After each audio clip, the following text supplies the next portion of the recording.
algunos. Ya para cerrar el año, el semestre. Así que nada, nos queda la última patita. Esta clase no creo que sea tan larga ni tan densa como las anteriores, quizás. Espero que sea así, dado que igual ustedes todo el tema de mamíferos lo van a ver en fisiología y de aquí en adelante o son plantas o son animales superiores. Entonces, igual ya al menos hoy día quiero sentar ciertas bases sobre lo que son los animales mamíferos. Em, ¿Dónde estamos? Ya, está grabando. Ah, Disculpe, ¿Sí? antes de que comience, le quería pedir un favor, si podría arreglar la fecha de la UCM virtual para el trabajo, Ah, porque, sí, sí, sí, sí, sí. por favor, Sí, sí, claro, obvio, si no ya estaría pasado el plazo y no, sí, sí, eso lo tengo presente. profe, gracias. Vale. Bueno, como les decía, hoy es nuestra última clase ya, nos queda una pequeña patita sobre las aves antes de partir con los mamíferos y eso es lo que vamos a comenzar a ver hoy. Recuerden que en la clase anterior, en la presentación de la clase anterior, les dejé todas las próximas fechas, la prueba es el próximo viernes, ya, así que... em, tienen tiempo para estudiar, acuérdense que este viernes es la entrega de los trabajos, ya hasta medianoche. Así que la próxima semana ya la tienen toda para estudiar zoología, porque me imagino que es lo único que tienen que hacer. No, pero hablando en serio, al menos ya no van a tener más clases con nosotros, dado que terminamos el programa hoy. Bueno, y para no atrasarnos tanto, vamos con la clase de hoy. Bueno, como les contaba entonces, y como tenemos claro los que estuvimos en la clase pasada, nos queda esta última patita sobre aves y es más que nada para contarles un poco sobre la diversidad de aves que existe y cómo se clasifican. ¿Ya? Las aves dentro de su clase, ¿ya? Clase aves, cuentan con 28 órdenes, o sea, son bastantes órdenes que a su vez se van subdividiendo ya en familias, géneros, especies, etcétera. Y acá igual les dejé las más representativas de los órdenes, no están los 28 porque son bastantes, pero estos sí son los más representativos o con los que ustedes se van a poder ir encontrando. No sé si alguien creo que tiene el micrófono abierto, chiquillos, o no, no te estoy haciendo rollo, bueno, puede ser. Am, de acá, de las aves que, o sea, de las órdenes de aves que más se representan, bueno, acá tenemos las columbiformes, que son las más conocidas como palomas, los citácidos, que son los loros, que no los puse, bueno, que los loros, que obviamente me imagino que muchos los conocemos, los falconiformes, que son estos buitres, halcones, que usualmente son aves rapaces. Tenemos por otra parte las avestruces, ¿ya? Que son animales que en sí no vuelan, ¿ya? Pero que igual siguen siendo aves o que sus antepasados sí volaban. ¿Ya? Bueno, las peleganiformes, que son los pelícanos que tienen estas adaptaciones de la ranfoteca para poder filtrar su alimento, y las galliformes, que son las conocidas como aves de caza. Acá tenemos los faisanes, tenemos los pavos reales, y así. Ya si se fijan, es muy grande la diversidad de aves. eh, Así que nada. Hoy día en Chile, em, tenemos alrededor de 460, 500 especies que son endémicas en nuestro país, ¿ya? O sea, que han estado aquí desde, desde la evolución primera. Y que, bueno, también pueden encontrarse en otros sectores, porque, bueno, ustedes me imagino que saben que las fronteras finalmente son virtuales, entonces, igual las aves y los animales en general se adscriben o se encuentran en ciertas zonas geográficas de ciertas características climáticas, eh, de concentración de electrolitos o de ciertas concentraciones de humedad, etcétera. Entonces, al final hay ciertas aves que se van a preferir o se van a encontrar en ciertas estaciones, en ciertos lugares, y otras que se van a encontrar en otros lugares, ¿ya? Ahora también hay que atender a un factor importante que es parte de la conducta de las aves, que son las migraciones. Muchas aves, no todas, ¿ya?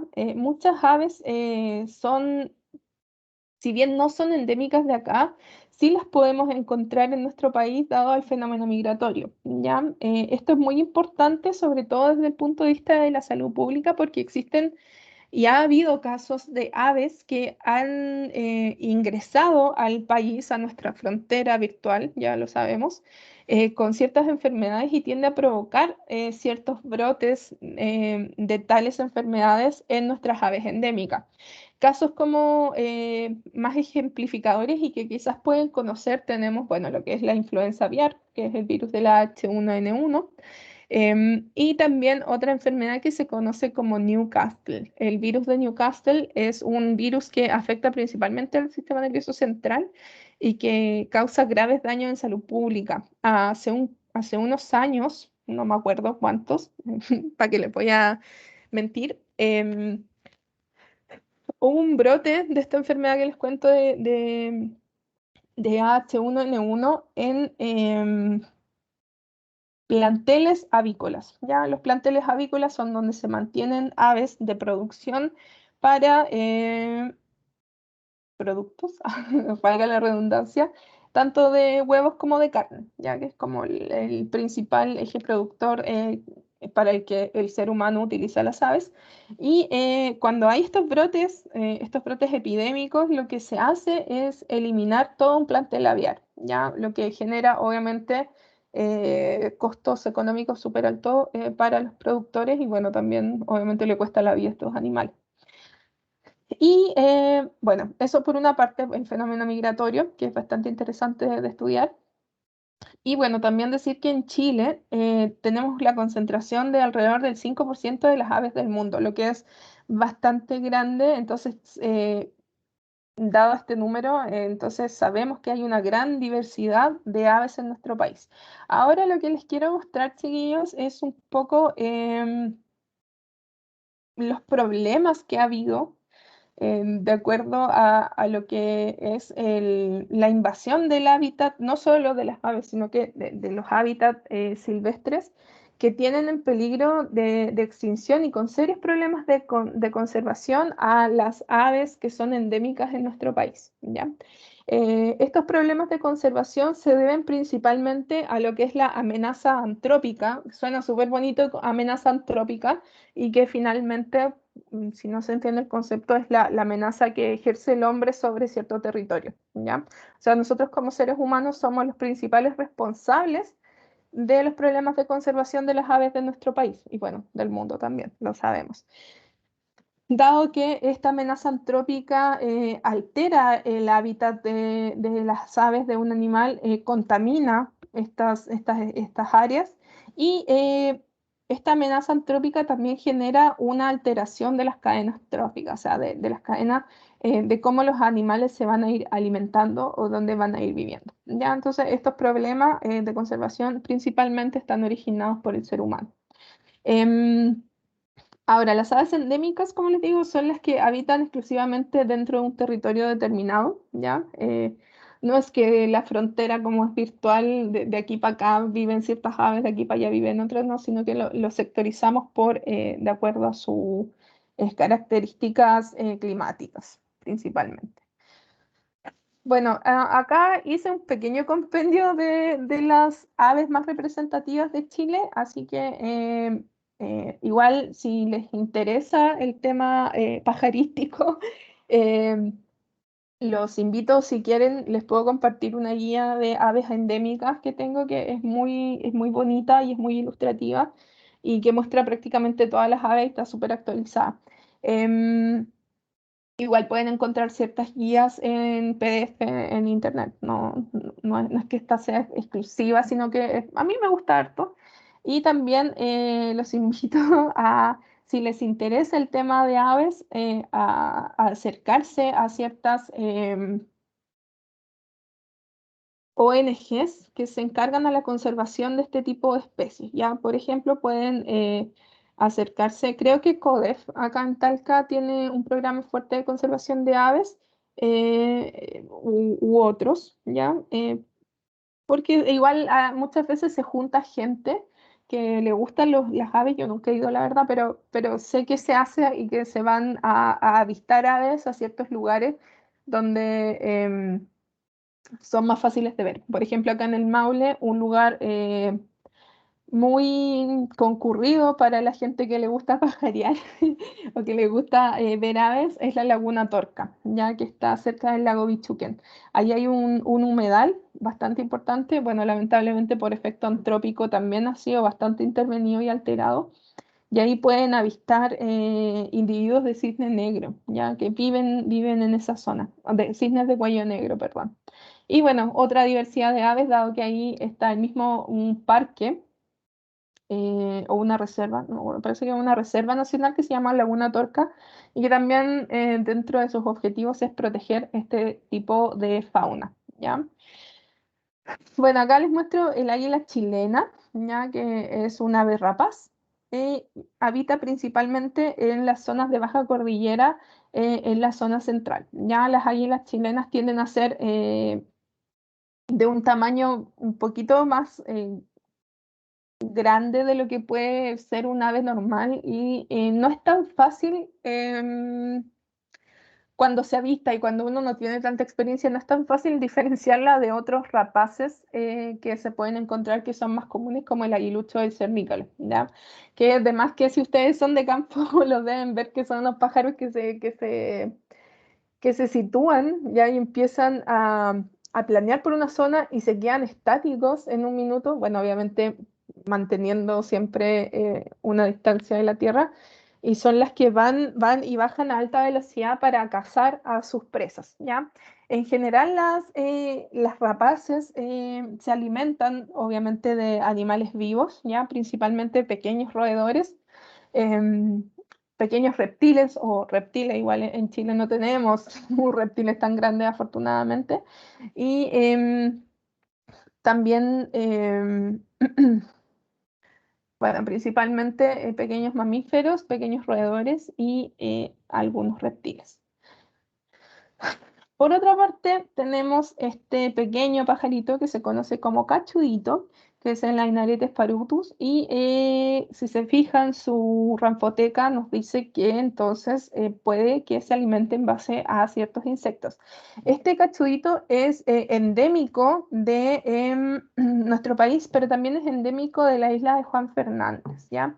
Ahí es donde nosotros podemos encontrarlo con mayor facilidad, ¿cierto? Su característica principal y por qué se llama cachudito como popularmente es porque tiene este plumaje en su porción craneal que le hace formar como un cierto remolino. Y bueno, también lo podemos encontrar en el continente, en zonas semiáridas de la cordillera de los Andes hasta la Patagonia Argentina. ¿Ya? Igual tiene una amplia distribución dentro de nuestro país. Por otra parte tenemos el carpinterito, que ojo, no es el mismo que el pájaro carpintero, ¿ya? El pájaro carpintero tiene una distribución mucho más amplia. Em, este carpinterito, bueno, vive en las copas de los árboles o en ciertos árboles, en zonas boscosas principalmente, si se fijan, igual tiene una extensión un poquito más reducida, dado que es de Coquimbo hacia el sur, hacia ya la Patagonia, Magallanes. Y su alimentación se basa principalmente en ciertos artrópodos y anélidos. Hay en este carpinterito un dimorfismo sexual que tiende a ser bastante leve o quizás si uno no sabe o no lo conoce puede no distinguir fácilmente el dimorfismo entre un macho y una hembra. Y la diferencia principal entre el macho y la hembra es que el macho tiene esta cresta roja en su cráneo. Ya si se fijan tiene como una especie de moicano rojo y ese es característico de los machos, mientras que la hembra no posee esta característica de cresta enrojecida. Y acuérdense que igual esto tiene que ver, como lo comentamos la clase pasada de aves, con lo que es la acción de la testosterona frente a los cambios en el dimorfismo sexual para el éxito reproductivo. Generalmente este color rojizo o color anaranjado lo encontramos más frecuentemente en machos que en hembras, dado que es una acción directa de la testosterona, ¿ya? Ojo con eso porque es importante saberlo, ¿ya? Yo les contaba en la clase pasada de que a las avestruces en época reproductiva, los machos, que los machos de las avestruces son la avestruz negra, ¿ya? La avestruz hembra es más grisácea. Bueno, el macho, que es este avestruz de plumaje negro, durante su época reproductiva se le ponen las patas rojas por acción de la testosterona. Y eso tiene que ver todo con lo que es su cortejo de apareamiento. Ya, por otra parte, les decía que tenemos varias rapaces acá. Acá les muestro lo que es un cernícalo, que también es un ave rapaz, es más pequeña que la águila chilena, ¿ya? Debe tener a lo menos unos 10 a 20 centímetros de diferencia en su tamaño. Y este es súper frecuente verlo en las zonas de campo, ¿ya? Este es el típico pájaro que se para en el cielo porque no se ve una presa en el suelo y se para y se está un buen rato estático, ya manteniendo una distancia fija en el aire desde la tierra y se lanza y caza a su presa, ¿ya? Esto me imagino que muchas veces lo han visto las personas que viven en el campo o si viven cerca, no sé, pues de ciertos potreros en área urbana. Igual los podemos ver porque están ampliamente distribuidos y no tienen tanto peligro, dado que han tenido una buena adaptación.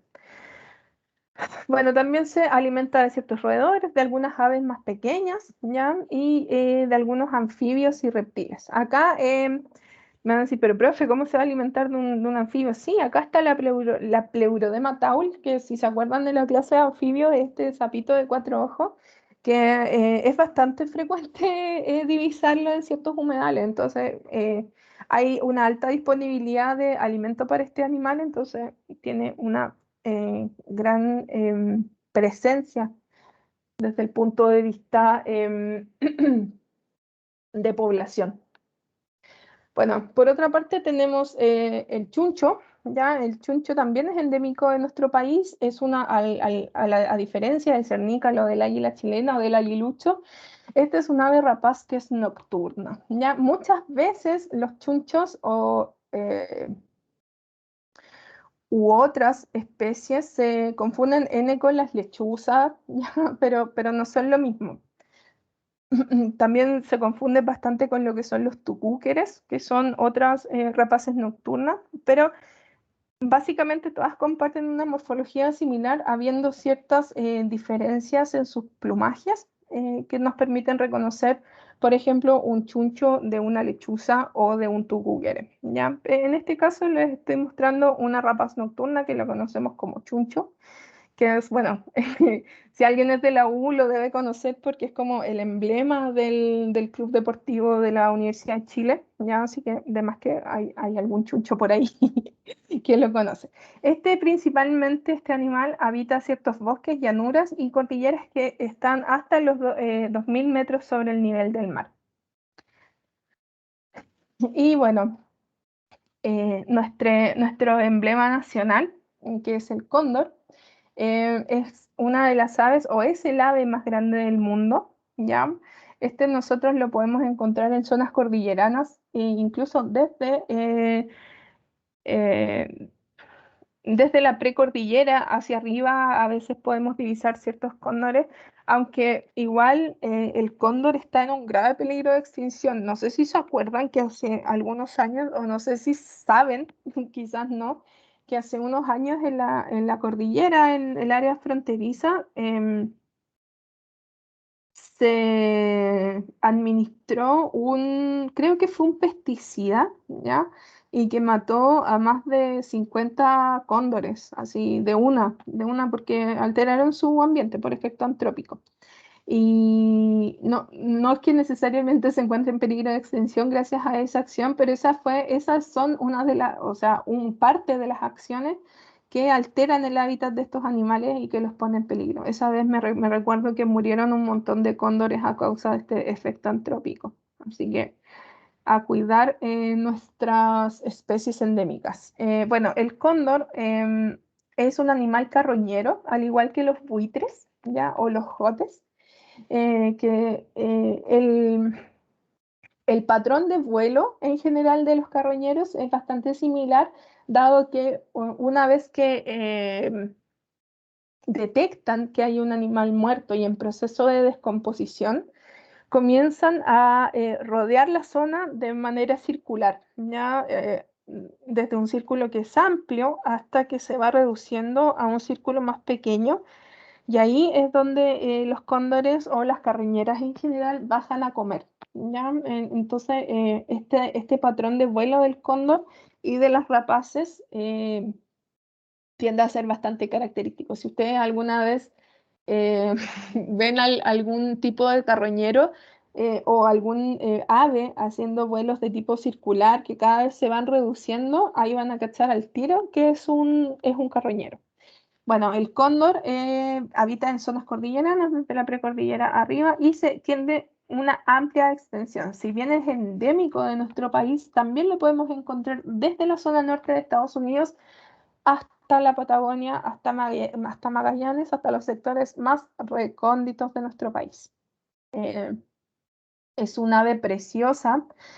Ahora últimamente en las noticias no las he leído bien, pero si quieren informarse de mejor manera, se ha encontrado de que debido a sus difíciles, el cóndor es un animal que es bastante difícil de mantener en cautiverio, ¿ya?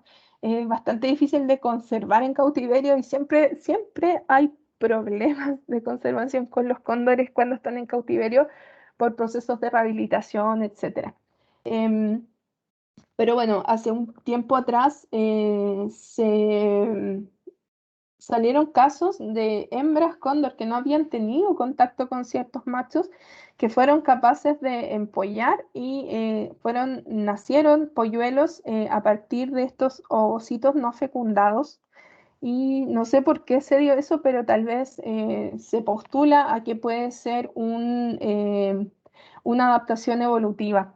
Pero igual es una noticia interesante si la quieren buscar por ahí. Bueno, chiquillos, eso ha sido respecto a las aves. Si se fijan, en nuestro país tenemos una diversidad súper variada de lo que son aves con sus respectivos órdenes. Em, en cada zona, me atrevería a decir que en cada área o región climática distinta podemos encontrar un ave diferente. Y eso es súper positivo, ya que todavía podamos encontrar ciertas especies por más intervenidos que estén los ambientes.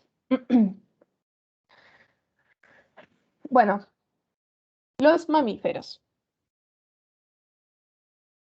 Los mamíferos ya son los animales que están más arriba en la filogenia, en nuestra escala zoológica. Ya somos porque nosotros también somos mamíferos. Nos encontramos ya en lo más alto de la evolución. Mm, Ay, perdón, chiquilla. Y bueno, dentro de la clase mamífera podemos encontrar dos subclases que a su vez una de estas subclases se va a dividir en dos infraclases más. Si se fijan, antes cuando empezamos el curso hablábamos sobre filum y hablábamos sobre grupos súper grandes de animales. Ahora cada vez ya empezamos a hablar de filum, después de subfilum y así cada vez nos vamos achicando más hasta llegar a este pequeño grupo que son los mamíferos. Se me salió el micrófono.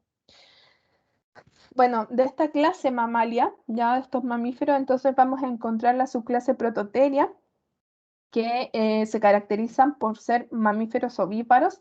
Y en esta subclase entonces vamos a encontrar a los monotremas o los monotrematas, que son conocidos como ornitorrincos, ¿ya? Me imagino que ustedes lo han escuchado alguna vez o que ya lo saben, y es que el ornitorrinco tiende a ser un eslabón perdido desde el punto de vista evolutivo entre lo que son los mamíferos y lo que son ciertas aves, ¿ya? Así que ahí el ornitorrinco es una mezcla un poco rara. Pero desde el punto de vista evolutivo es súper interesante de analizar, dado que son mamíferos que ponen huevos. Muy raro. Por otra parte tenemos la subclase Theria, ya que son los mamíferos vivíparos, ya los que dan a luz a organismos vivos, o sea, eh, sí, organismos vivos.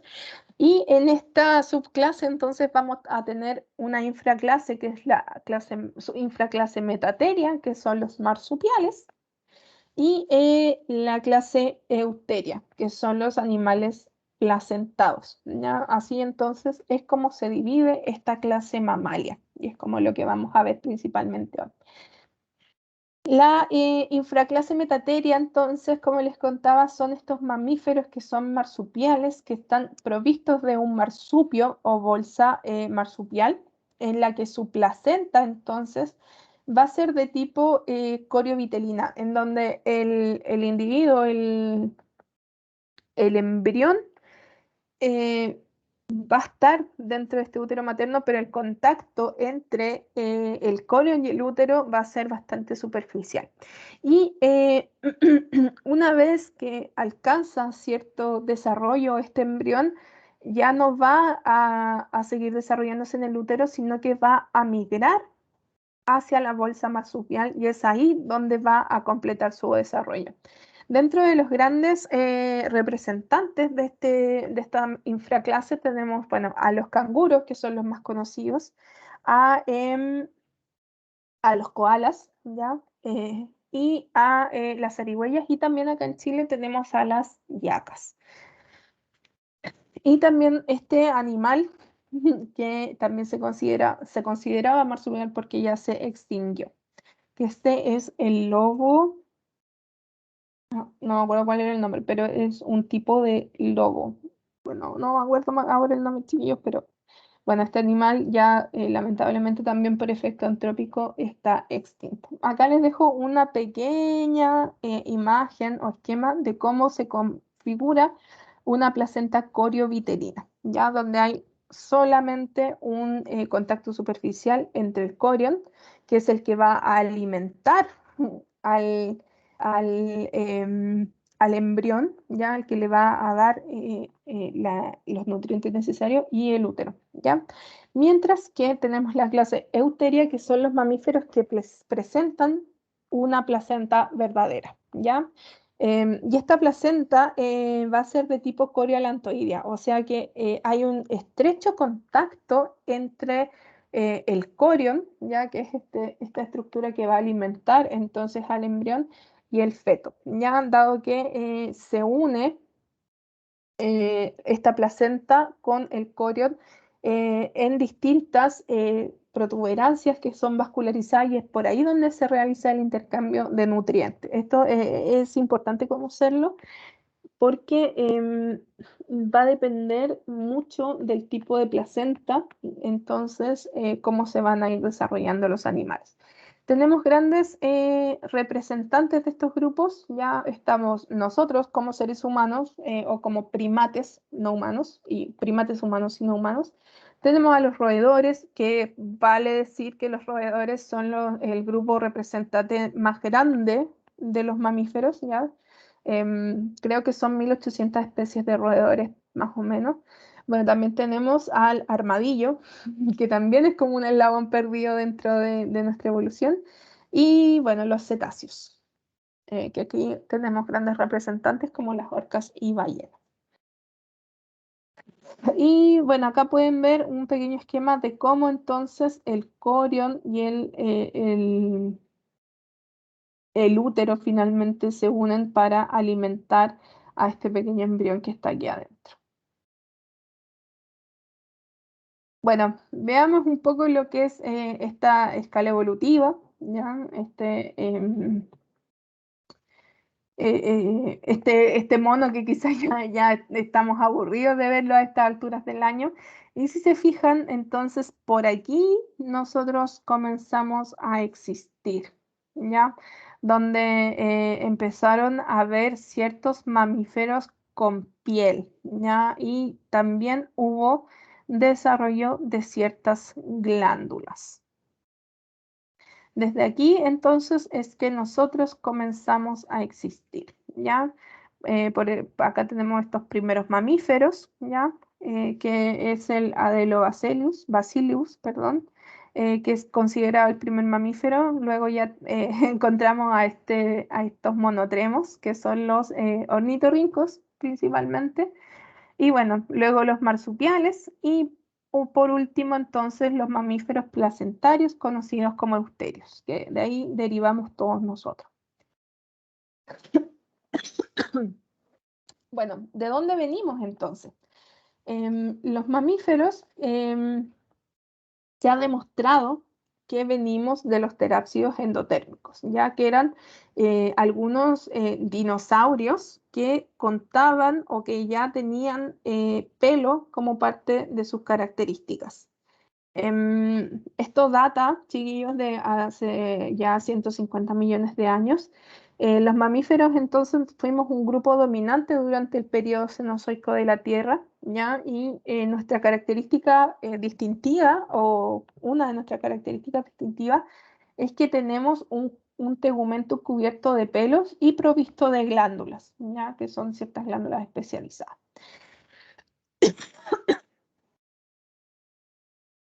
Hemos visto ya algunas características. Acuérdense que el tegumento es algo que hemos visto en en todos los films y en todas las clases y en todas partes hemos encontrado el tegumento, porque el tegumento finalmente es es como, yo les diría que es como un indicador evolutivo.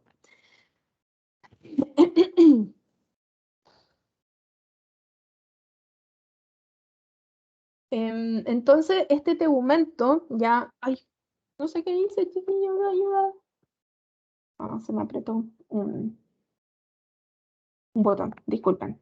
Bueno, entonces este tegumento tiene como característica en los mamíferos estar cubierto de pelo que se origina a partir de un folículo.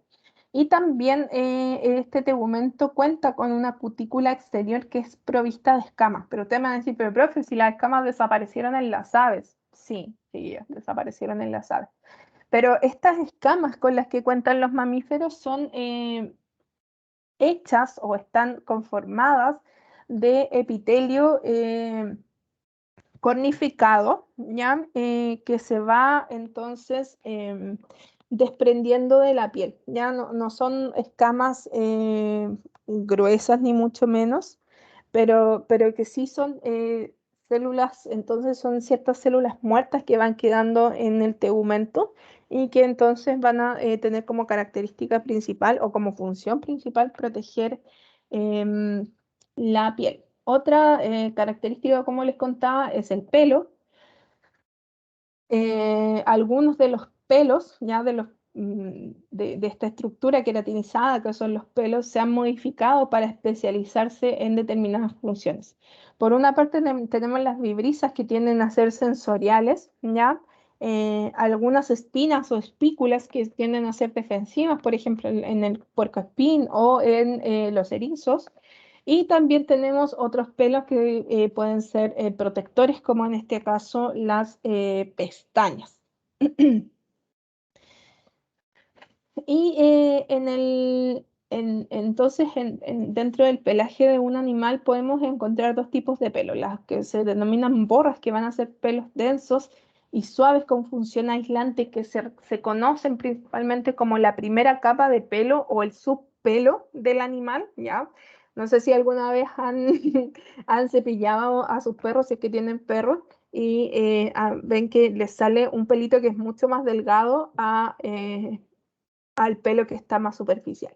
Entonces, este pelo superficial va a ser el que se conoce como jarra, que son pelos más rígidos y largos que protegen a la piel contra el desgaste y que también les dan características de coloración a un animal. Otra característica importante que no tiene que ver con el tegumento es la presencia de glóbulos rojos sin núcleo. ¿Ya? Evolutivamente los mamíferos entonces hemos perdido el núcleo, ya como es la imagen de la derecha, acá la de la izquierda es un frotis de un ave, ¿ya? que si se fijan, la diferencia, ambos son glóbulos rojos, ambos son eritrocitos. Si se fijan, el de la izquierda tiene un núcleo, el de la derecha no, y se asume que esta pérdida de núcleo es para asegurar un mayor transporte de oxígeno. Bueno, acá les dejo una conformación del tegumento de un mamífero.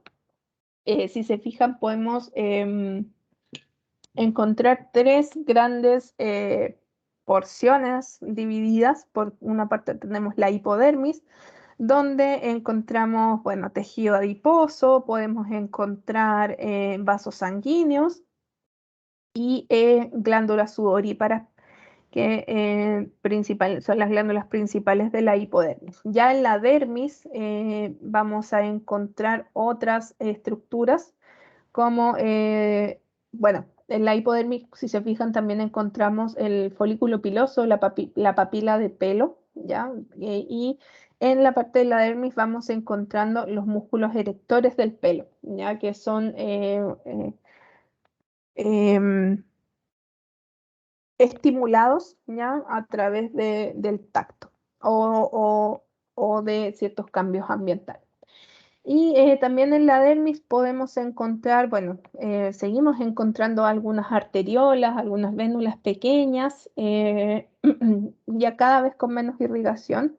Y nos vamos dando cuenta de que entre la epidermis y la dermis podemos encontrar una membrana basal, ¿ya? Donde se va a encontrar entonces la base del epitelio, que es la que se va a encargar de formar este estrato dérmico hacia más superficial, ¿ya? Y acá, si se fijan en la epidermis, entonces encontramos la capa córnea de la piel, que es donde se encuentran estas escamas, ¿ya? Y el epitelio entonces pigmentario, que es el que le va a dar color definitivamente a nuestra piel. Acá en la imagen de la derecha entonces tenemos distintas fotografías de pelos, ya el pelo entonces va a ser esta estructura queratinizada que se secreta a través de este folículo piloso o papila del pelo, ¿ya? Y si se fijan tenemos distintos conformaciones de pelo, ¿ya? En mosaico, tenemos en diamante estrecho, en pétalo alargado, y esto va a depender entonces de la funcionalidad de cada pelo que podamos encontrar. Bueno, siguiendo un poco con el tegumento, entonces hablemos un rato de las glándulas. Ya por una parte tenemos las glándulas sudoríparas, que tienen como característica o como función más que nada ser termorreguladoras. Y por otra parte tenemos las glándulas sebáceas, ya que las glándulas sebáceas entonces las vamos a encontrar en el tegumento y que su principal función va a ser producir sebo. El sebo entonces si se fijan, y esto de aquí en adelante, chiquillos, o de este curso en adelante, si se fijan, las glándulas siempre cuentan con un epitelio que va a ser de tipo secretor. Entonces, todas las glándulas tienen como función secretar un producto, ¿ya? Ya sea una hormona, ya sea sudor, ya sea sebo, ya sea leche, ¿ya? Pero todas las glándulas entonces, o también tenemos, bueno, ciertas particularidades como la célula caliciforme, pero eso no viene al caso hoy día.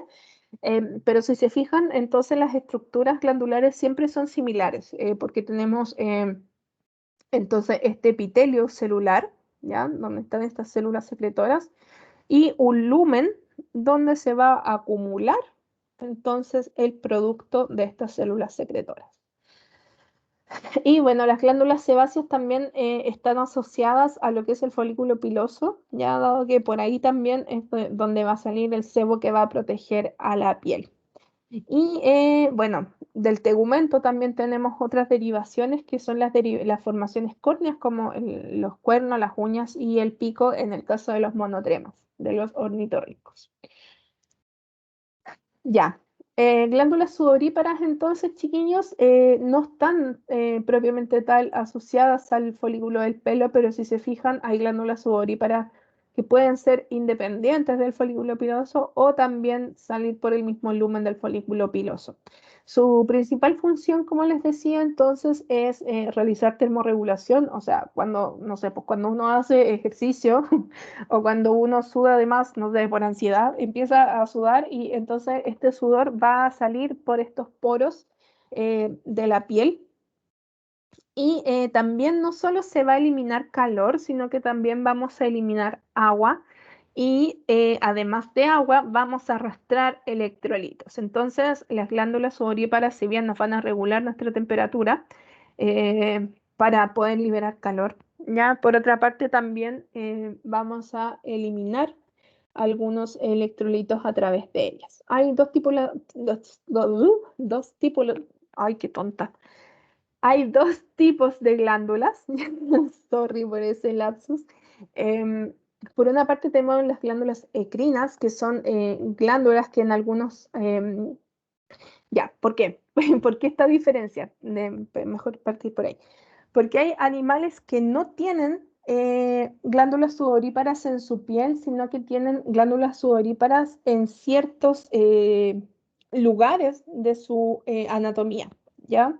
O en ciertos lugares de la piel. Por ejemplo, las glándulas ecrinas, ¿ya? Del tipo ecrinas, las vamos a encontrar en las palmas y en las plantas de las manos y de los pies de los animales, ¿ya?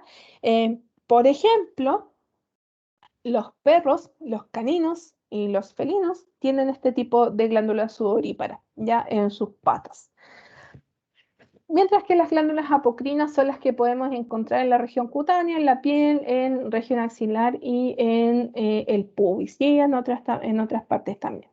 Y como bonus track tenemos las glándulas odoríferas que están asociadas también a las glándulas sudoríparas, pero que tienen como función principalmente secretar, como dice su nombre, olores para asegurar un éxito reproductivo, ¿ya? Entonces, las glándulas odoríferas comúnmente están asociadas a la reproducción. Eh, entonces, nosotros, si bien los humanos, como les decía hace unas clases, no tenemos tan desarrollado el órgano vómero nasal, entonces para nosotros quizás los olores no son tan estimulantes desde el punto de vista reproductivo, a pesar de que hay ciertos perfumes que vienen con hormonas o con ciertos olores especiales que se supone que son para asegurar nuestro éxito reproductivo, no están así porque nuestro órgano vómero nasal está bastante poco desarrollado o involucionado, ¿ya? Al contrario, con especies como el resto de mamíferos, ¿ya? Por ejemplo, los perros y los gatos tienen súper desarrollado el órgano vomeronasal, o sea, un perro macho puede oler a una hembra en celo a kilómetros de distancia. Ya, y eso es gracias a que entonces esta hembra va a secretar cierta feromona y cierto macho la va a detectar mediante su órgano vomeronasal. Y bueno, dentro de otra principal característica de nuestra clase son las glándulas mamarias, ¿ya? Por eso nos llamamos mamíferos, dado que poseemos glándulas mamarias. Las glándulas mamarias, entonces, por definición, las vamos a definir como glándulas sudoríparas modificadas, ¿ya?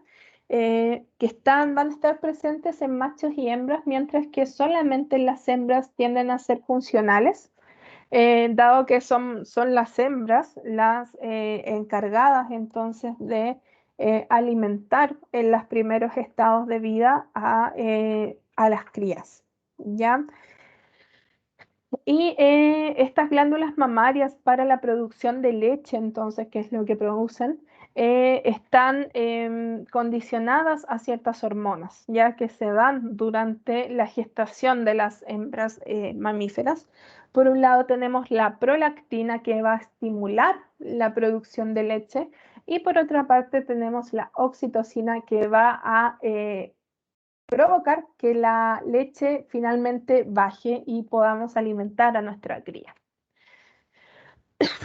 Acá, bueno, una glándula mamaria de una hembra bovina. Si se fijan, esta glándula se compone de pequeñas también mini glándulas que van tributando a ciertos conductos y a un ducto central que después finalmente esta leche va a salir por este pezón. Ahora acá hay un esquema de una mini glándula, digamos, donde si se fijan también podemos evidenciar estas células epiteliales que van a secretar finalmente este producto que es la leche. ¿Ya? Si se fijan entonces es muy similar a lo que encontramos en otras glándulas. ¿Ya? Bueno, hablemos un poco de lo que son las características óseas entonces de los mamíferos. Los mamíferos entonces tienen ciertas adaptaciones óseas al contrario de las aves, por ejemplo. Los mamíferos contamos con dos cóndilos occipitales, ¿ya? Creo que si me dan un segundo voy a traer un esquema que me va a facilitar más explicarles a qué me refiero con cóndilos occipitales. Denme un segundo.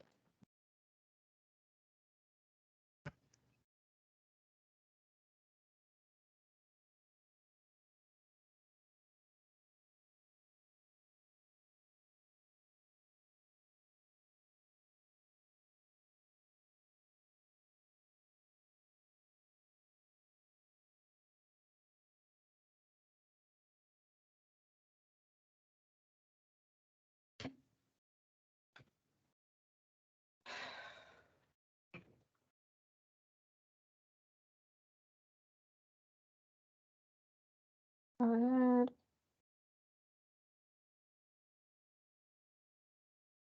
Ya, chicos, para esto es más fácil mostrárselos en vivo y en directo porque así no les queda tanto la imaginación y lo podemos ver más fácilmente. Esto es el cráneo de un perro, ¿ya? No me pregunten cómo lo obtuve, porque es una larga historia de cuando yo estudiaba en la universidad, ¿ya? Pero bueno, esto es un cráneo típico de un perro. Si se fijan, si lo vemos así, bueno, acá le falta una parte. Tenemos este arco cigomático donde se va a alojar el ojo y atrás, que es la base de la cabeza del perro, ¿ya? Es donde vamos a encontrar el agujero magno, que es por donde sale entonces la médula ósea, o sea, la médula. Y si se fijan, al lado de este agujero magno, entonces vamos a tener estas dos estructuras redondeadas. Ya no se ve tan bien. A ver, acá,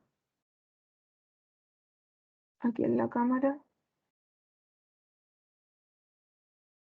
Ahí está efectos de fondo. Saquemos el efecto de fondo. Ya, quizá ahí se va a ver mejor. Entonces, como les decía, tenemos estos dos cóndilos, que es donde entonces va a articular una vértebra que se conoce como atlas. Si se acuerdan de la clase pasada, entonces yo les contaba que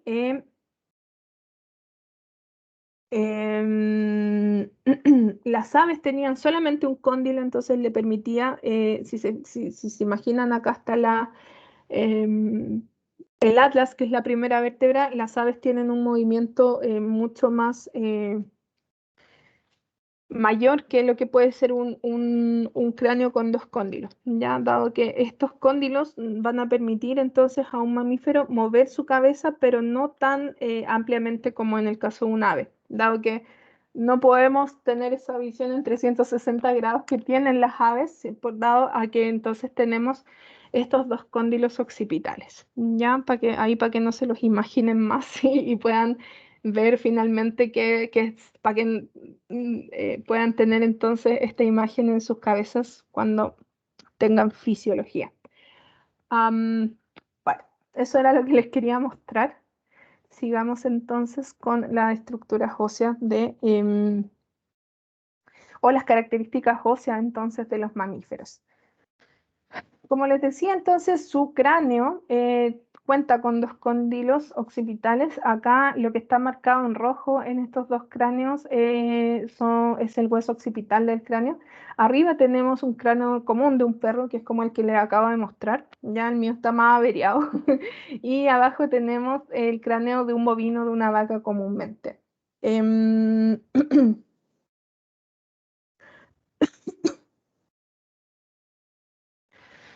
Los mamíferos también presentan una bóveda craneana, ya donde se va a alojar entonces las estructuras del sistema nervioso central. Y la caja craneana entonces de estos animales es bastante redondeada.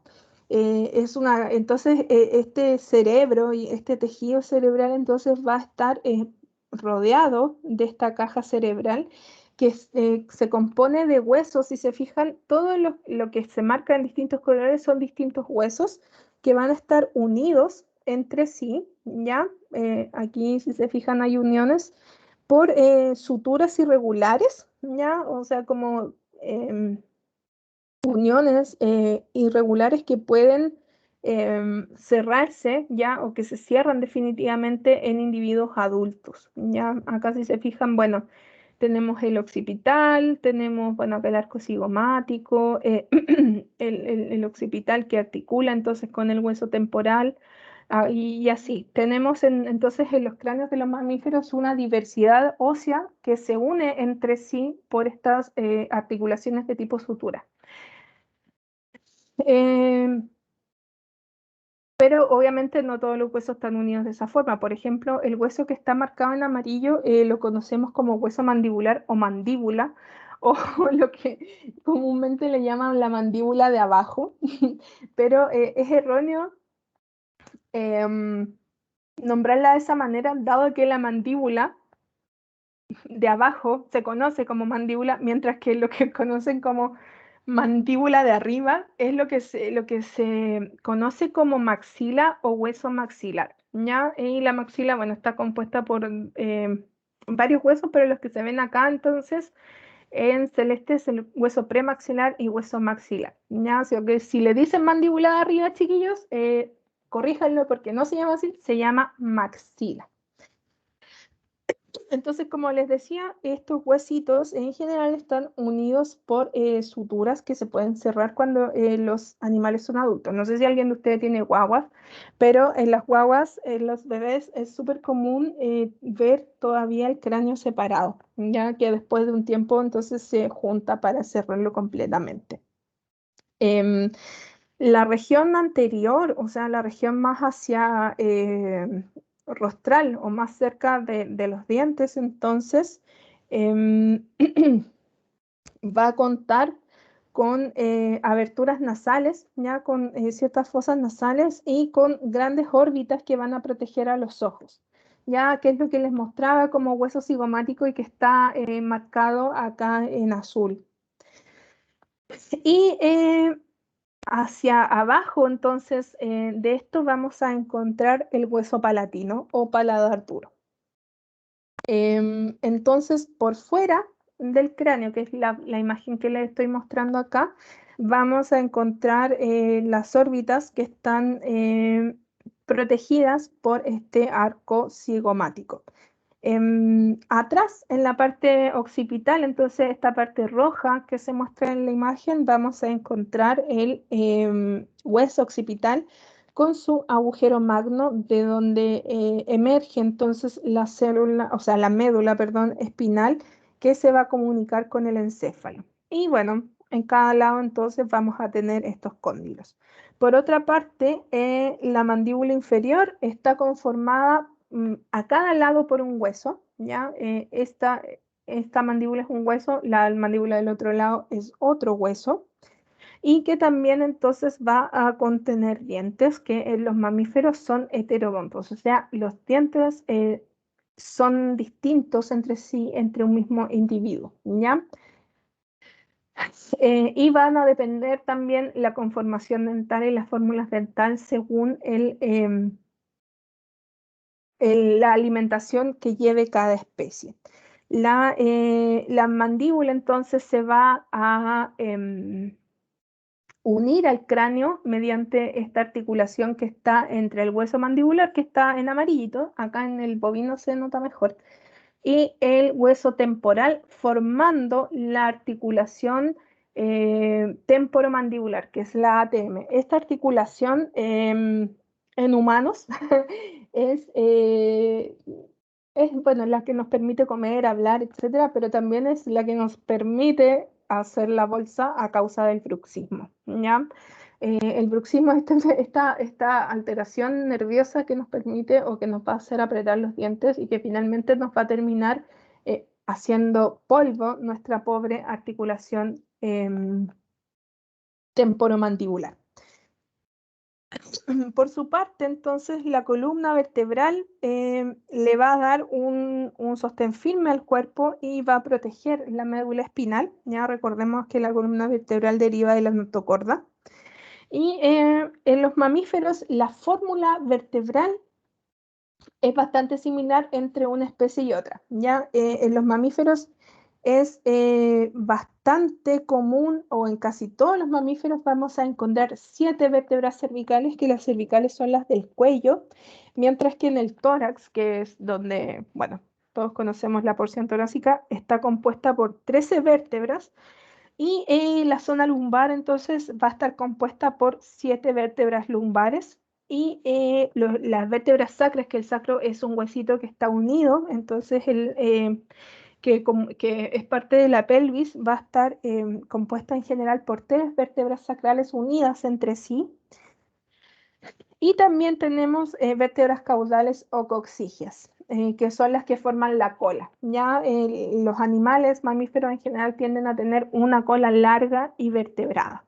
Nosotros los seres humanos no la tenemos porque la hemos perdido, pero igual que sería choro tener cola, ¿no? No sé, se me ocurre. Y comúnmente presentamos 4 extremidades, ¿ya? Aunque quizás por ahí algunos han perdido ciertas extremidades, no lo sé, pero comúnmente presentamos 4. Y bueno, es este sistema óseo entonces el que le va a dar el sostén a toda nuestra estructura, donde se van a insertar los músculos y finalmente eh, vamos a conformar entonces este individuo, donde entonces el cráneo va a generar una bóveda en su interior donde se va a alojar el encéfalo y el cerebelo.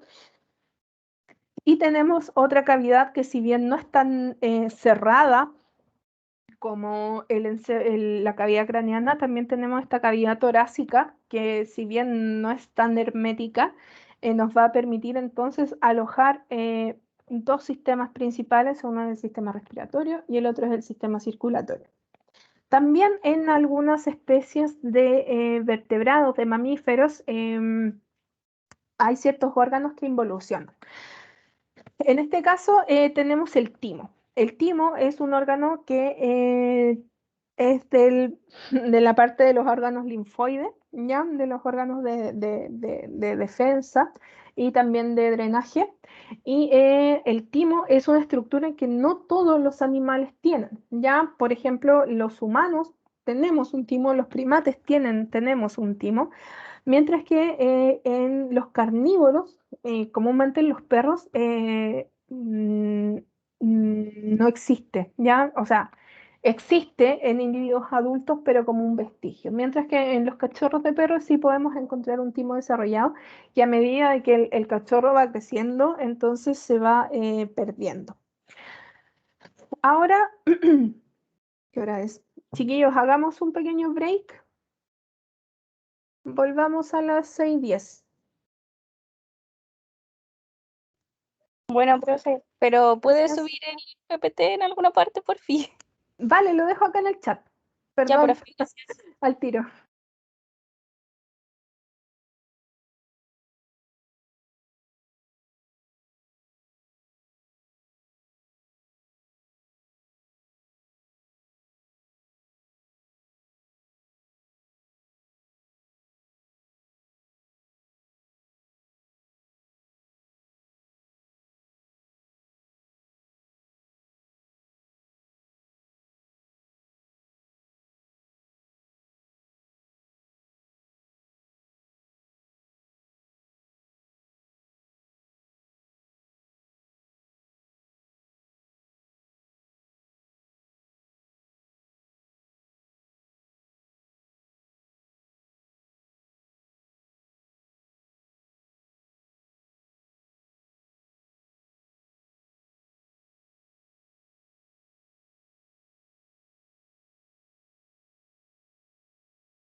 Ya, chiquillos.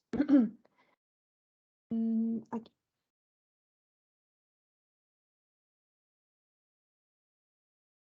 Bueno, vamos con lo último entonces de estructura ósea para pasar a otras características antes de terminar. Y entonces hablemos un poco, como les decía, de los dientes. Los dientes también son características bastante distintivas dentro de los mamíferos. A mi pobre cráneo le quedan, le quedan 2 molares solamente porque está más carreteado. Eh, pero bueno, en general la fórmula dental varía entre un individuo a otro o entre un género a otro. em, Dado a sus adaptaciones entonces para ingerir el alimento. Los dientes entonces de los mamíferos van a estar entonces insertos en los alvéolos tanto del hueso mandibular, maxilar y premaxilar, ¿ya? Y están conformados entonces por una corona, ya que es en su parte externa, y esta corona a su vez va a estar cubierta por un esmalte que es blanco y duro que se conoce como, o sea, que se conoce como esmalte y que va a estar entonces encima de la dentina, que es bastante semejante al hueso. Adentro entonces de este diente, de esta estructura dental, vamos a encontrar una pulpa, ¿ya? Y que entonces va a estar la raíz del diente que lo va a fijar entonces a este hueso.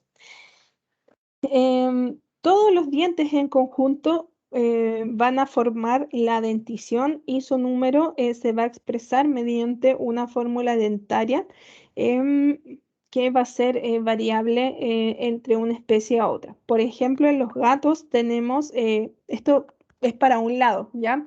Se cuentan desde el incisivo hacia la derecha o hacia la izquierda, ya, y eso después se multiplica por 2. Tenemos entonces 3 incisivos, ya que son los dientes de adelante con los que uno muestra el sonreír, por así decirlo. Por otro, luego tenemos los caninos, que, bueno, los perros los pueden ver bastante claros, que son los que se conocen como colmillos. Tenemos uno por lado. Mientras que también tenemos premolares, que en el caso de los felinos, por ejemplo, arriba son 3, abajo son 2 y un molar, ¿ya? Eh, em, en general, tanto en caninos como en felinos o en carnívoros, podemos encontrar entonces un gran premolar que se conoce como muela carnicera, ya que va a ser entonces el diente más grande de los carnívoros, ¿ya? Hablemos un poco de lo que son los estratos córneos. Los estratos córneos también están presentes en los mamíferos y se componen entonces de principalmente dos o tres estructuras. Por un lado tenemos a las que se conocen como garras, que son estructuras que se usan para proteger o para atacar a un depredador o a una presa principal, bueno, depredador o presa dependiendo de quién seas, ya si eres un perro, un canino, un felino vas a ser un depredador, si eres un herbívoro probablemente seas una presa. Y estas garras entonces se van a desarrollar alrededor de las últimas falanges de cada dedo, ¿ya? Acá tenemos varios, en la imagen de la derecha, varios ejemplos. Por ejemplo, acá tenemos una típica mano o pata de un canino, de un felino, de un carnívoro. Em, y vemos acá a la derecha entonces sus garras. En los felinos se notan bastante. Y bueno, acá tenemos la de los humanos o la de los primates en general, que son más protectoras que ofensivas. Em, Acá, por último, tenemos otro tipo de garra, que son las pezuñas, ¿ya? Que está usualmente este tipo de pezuña que se conoce, que se muestra acá, la encontramos en los equinos. Si se fijan, los equinos pisan con un puro dedo, por eso hay una pura pezuña, y generalmente es con el tercer dedo, que es el dedo del medio. Los equinos pisan entonces con ese dedo y alrededor de esa última falange, la falange distal, es donde se va a organizar esta estructura que es córnea para entonces permitir al animal pisar. Y por otra parte también tenemos lo que son los cuernos y astas, ¿ya? Que son vainas de la piel que van a estar queratinizadas y se encuentran dispuestas alrededor de una matriz de hueso que forma parte del cráneo. En la anterior, creo que en los bovinos lo veíamos mejor. Acá, si se fijan, en este huesito azul, entonces tenemos el cuerno y este cuerno va a estar entonces recubierto de esta estructura queratinizada que va a formar lo que son los cuernos y las astas. Em, eso desde el punto de vista de los estratos córneos. Y bueno, acá una imagen pequeña, grande, pequeña, de lo que son las diversidades de cráneo en los mamíferos.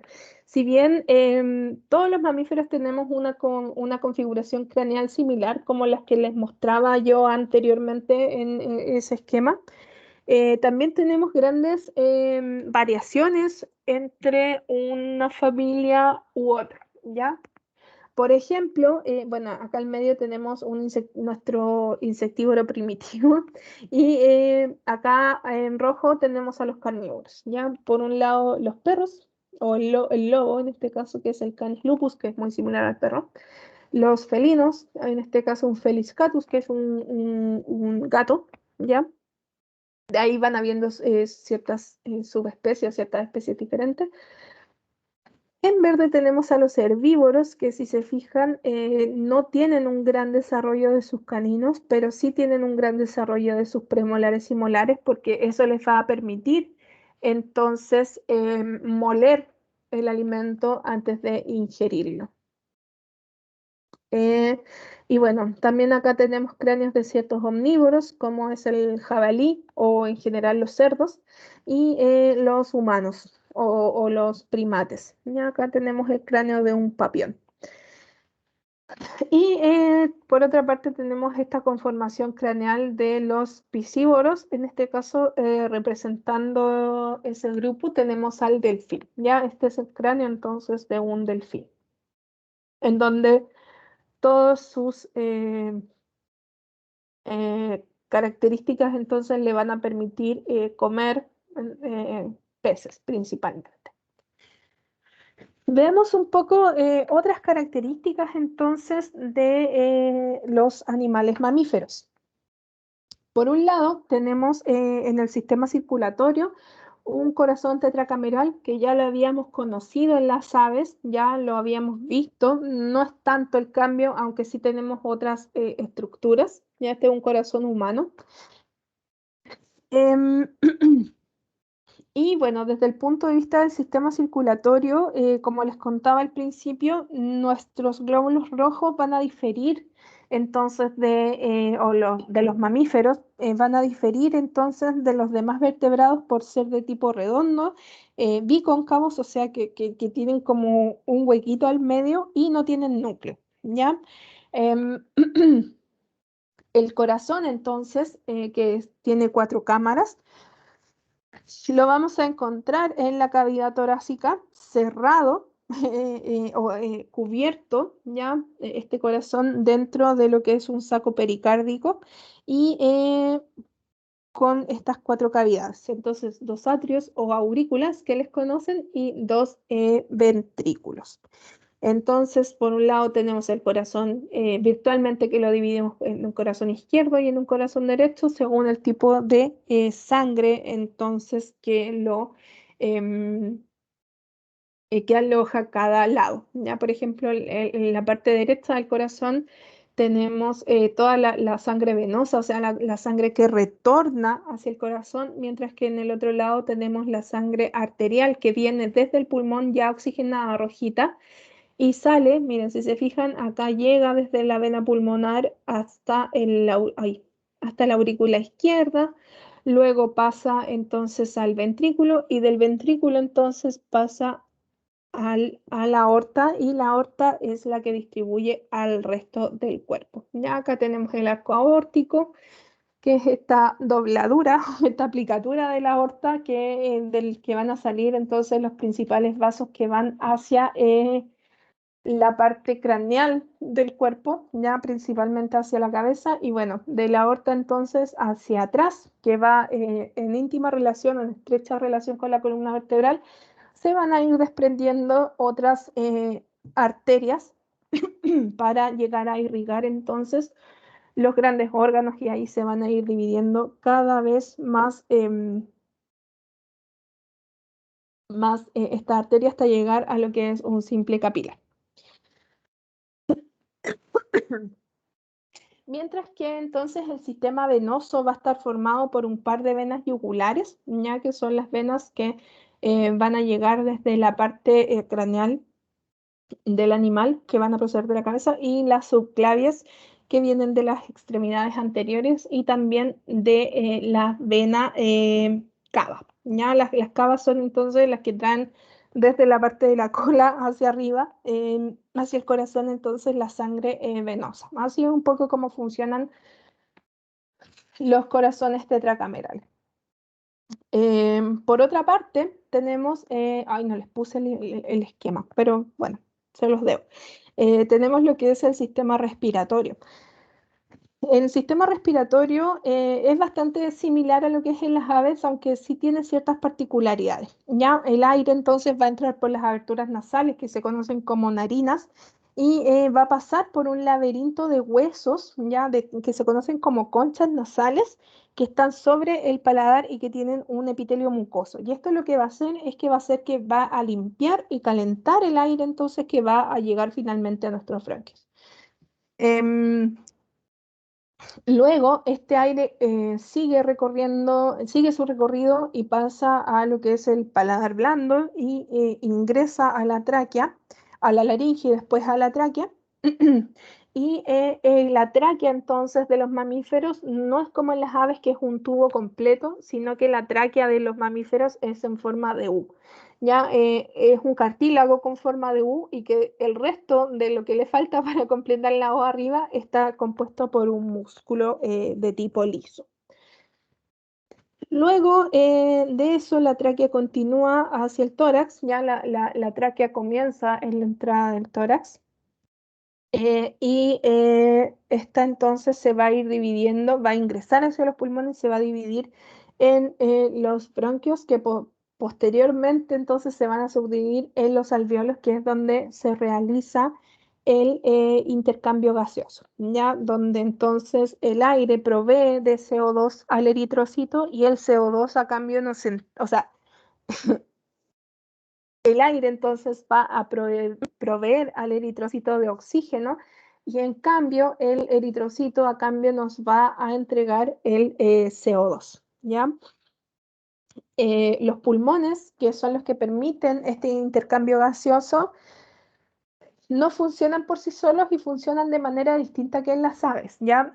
Los mamíferos contamos con un diafragma, que es un músculo que separa la cavidad torácica de la cavidad abdominal y que es el encargado de hacer ingresar el aire a nuestros pulmones, ya mediante el ejercicio de la ventilación, de la inspiración y la expiración, y esto va a ser mediante presión negativa. Entonces, si nosotros inspiramos, inspiren conmigo, chiquillos, el diafragma va a ejercer una presión negativa y va a permitir el ingreso de aire, mientras que en la expiración, pueden expirar ahora, este músculo se va a relajar y va a hacer entonces que este aire cargado de CO2 salga al ambiente. Y así es como se realiza entonces el intercambio gaseoso adentro de los pulmones.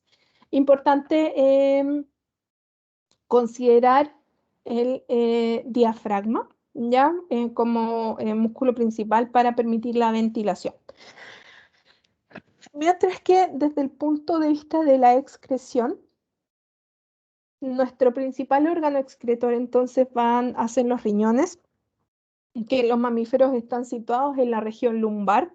Eh, a ambos lados de la columna vertebral. El riñón izquierdo usualmente lo encontramos más hacia abajo, más hacia caudal que el riñón derecho, y el riñón derecho usualmente lo encontramos alojado dentro de, o sea, no alojado, sino que lo encontramos muy estrechamente relacionado con el hígado, mientras que el riñón izquierdo usualmente tiende a ser más móvil porque está al lado del estómago. Entonces cuando el estómago se distiende, el riñón izquierdo tiende a bajar un poco, y cuando el estómago no está distendido tiende a subir un poquito, pero es más móvil y está más hacia abajo, ya es un poco asimétrica la posición.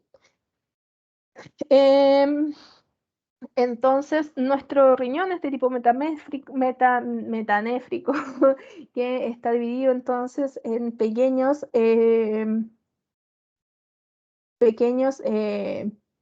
estructuras que van a permitir entonces la excreción. Ya por una parte, y bueno, la estructura funcional del riñón de los mamíferos se conoce como glomérulo, ¿ya? O sea, perdón, el riñón entonces es la estructura funcional para permitir la producción de orina.